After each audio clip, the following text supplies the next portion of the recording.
Guys, இந்த வீடியோவில் நம்ம இன்றைக்கி பார்க்க போகிற அப்டேட் என்ன அப்படின்னு பார்த்தீங்கன்னா, நம்ம கார்த்திகை தீபம் சீரியலுடைய ஒரு சூப்பரான அப்டேட் தான் இந்த வீடியோவில் நம்ம பார்க்க போகிறோங்க. அது மட்டும் இல்லாமல் கார்த்திக் ப்ரோ அவர்களுக்கு ரொம்பவே ஷாக்கிங் கொடுக்க போகிற ஒரு அப்டேட்டை ஒரு சீனாக தான் கண்டிப்பாக இருக்கும் வரக்கூடிய எபிசோட். ஸோ இதில் பார்த்திங்கன்னா நம்ம ரேவதி தீபா அவங்களுடைய அம்மாவை தன்னோட வீட்டுக்கே கூட்டிகிட்டு வராங்க. ஸோ கோவிலில் கார்த்திக்காக ஏதோ ஒரு பிரச்சனை நடக்க போகுது, ஆபத்து வரப்போகுது அப்படின்னு சொல்லி பரிகாரம் பண்ணிகிட்டு இருப்பாங்க. அப்போது பார்த்து அவங்க மயக்கம் போட்டு விழப்பேறுவாங்க. கரெக்டாக ரேவதி வந்து பிடிச்சிடுறாங்க.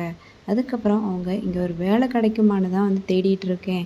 அதுக்கப்புறம் பார்த்திங்கன்னா நான் ரொம்ப கஷ்டப்படுறேன் அப்படிங்கிற மாதிரி நம்ம ரேவதியை வந்து தீபா அவங்களுடைய அம்மாவுடைய புலம்பலை கேட்டு அவங்களுடைய வீட்டுக்கே கூட்டிகிட்டு போகிறாங்க. நான் உங்களுக்கு வேலை வாங்கி தரேன் அப்படின்னு சொல்லிட்டு கூட்டிகிட்டு போகிறாங்க. வீட்டுக்கு கூட்டிகிட்டு போயிட்டு இவங்க இந்த ஊருக்கு புதுசாக வந்திருக்காங்க அம்மா. ஸோ அவங்களுக்கு வேலைக்கு கஷ்டப்பட்டுட்டு இருக்காங்க. அதான் நம்ம வீட்டில் ஏதாச்சும் வேலை போட்டு கொடுக்கலான்னு அவங்கள இங்கே கூட்டிகிட்டு வந்தேம்மா அப்படின்ற மாதிரி சொல்கிறாங்க. அப்படியா, சரி மாப்பிள்ளை வந்துடட்டும், அவரை கேட்டுட்டு ஒரு வார்த்தை கேட்டுட்டு உங்களை வேலைக்கு வச்சுக்கலாம் அப்படிங்கிற மாதிரி சொல்கிறாங்க. அதுக்கப்புறம் சந்திராவுக்கு ரொம்பவே கடுப்பாகுது. எதுக்கெடுத்தாலும் மாப்பிள்ளையை கேட்கணும்னு. அவன் என்னமோ முறைப்படி இங்கே வந்து கல்யாணம் பண்ணிக்கிட்டு வந்த மாதிரி எல்லா பொறுப்பையும் அவங்கிட்ட ஒப்படைக்கிறீங்க அப்படிங்கிற மாதிரி தான் சொல்கிறாங்க நம்ம சந்திரா.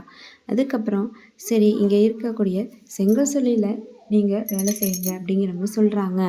அதுக்கப்புறம் மாப்பிள்ளை வந்துடட்டும், நீங்கள் அவர்கிட்டையும் ஒரு வார்த்தை சொல்லிடலாம் அப்படின்றாங்க. அதுக்கப்புறம் ரொம்ப நன்றிம்மா, எனக்கு இங்கே வேலை கிடைக்குமோ என்னமோன்னு நினச்சி வந்தேன். ஆனால் நீங்கள் எனக்கு வேலை கொடுத்தது ரொம்பவே சந்தோஷமாக இருக்குது. ரொம்ப நன்றிங்கம்மா அப்படின்னு கையெடுத்து கும்பிடுறாங்க நம்ம தீபா அவங்களுடைய அம்மா சாமுண்டீஸ்வரியை பார்த்து. ஸோ கார்த்திக் வந்து வீட்டுக்கு வந்ததுக்கப்புறம் கார்த்திக் எப்படி ஷாக் ஆக போகிறாரு, இதுக்கப்புறம் என்ன நடக்குன்னு வெயிட் பண்ணி பார்க்கலாங்க.